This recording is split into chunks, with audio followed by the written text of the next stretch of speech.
Because he was running late on his first day at work, Jimmy rode his beloved little scooter and ran the 8th red light. The next second, a police car came speeding after him, but he calmly parked right in front of the police station and arrogantly said something to the cop chasing him. Just leave the ticket on my bike. I'm late for work. Sorry! Jimmy was the rookie reporting to the counterterrorism SWAT team. As expected, Captain Hongdu gave Jimmy a hard time late on his first day and even wore the wrong uniform. With that unserious attitude, he didn't look like a SWAT officer at all. Since Jimmy was clearly at fault, he accepted the scolding, but then he said something. It isn't about kicking ass. It's about saving lives. Yeah, which sometimes requires kicking a little ass.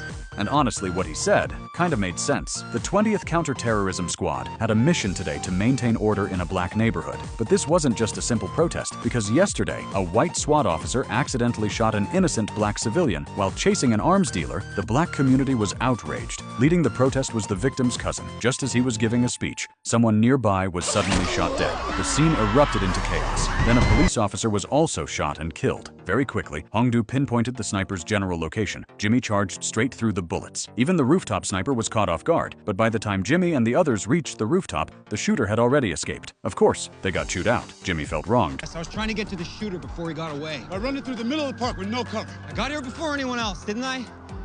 Lesson 1, Street. Never be in a hurry to die. Because another white civilian and a white officer had just been killed, and the surveillance caught the shooter being black. This drew serious attention from higher-ups. They defined the attack as a racial retaliation. Their response: crack down on the black community, send teams door to door, calling it an investigation, but really using tough methods to force them to give up the shooter and suppress the neighborhood. Hongdu wasn't having it. He even confronted his superiors face to face. As a result, the interrogation job was handed to another squad, and Hongdu and his team were left doing small errands. Of course, Hongdu wasn't happy, so he decided to investigate on his own. After all, he lived in the black community. No cop knew it better than him.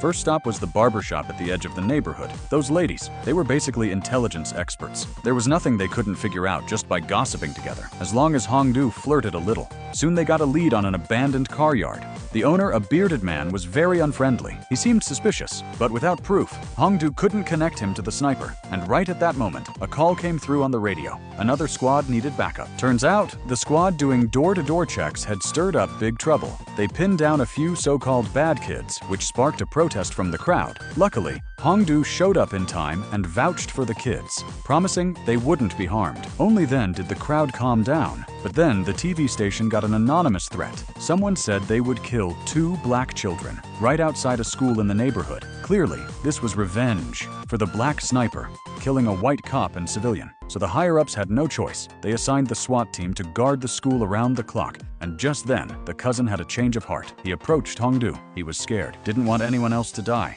After struggling with it, he told everything he knew. Turns out his friend was a sniper, and he hadn't been able to reach him in days. He suspected his friend shot the white cop at the park, so Hongdu took the team to investigate. There were only 2 weak suspects in the room. They were captured easily, but the sniper had already left. They found the walls covered in plans to rob a bank, and a group photo in it was the sniper and the bearded man from the car yard. Turns out they were in on it together. They used the shooting of the black man by SWAT as cover to stage the sniper attack on the white cop, and made threats to kill children in the neighborhood, all to escalate racial tension, just to cover up their plan to rob a bank. Finally figuring everything out, Hongdu located the sniper team member. Chris shot and killed him without hesitation. At the same time, the bearded man and the others from the car yard vanished. They had already started the heist. A nearby bank triggered its alarm. A few SWAT officers responded and were immediately blown up by an ambush. Luckily, their armored vehicle held. They crawled out. But the aggressive robbers weren't about to let them go, just as the robbers were about to win. Suddenly, after taking down a few lookouts, the rest of the 20th squad arrived in their vehicles. They raced to stop the robbers still inside the bank,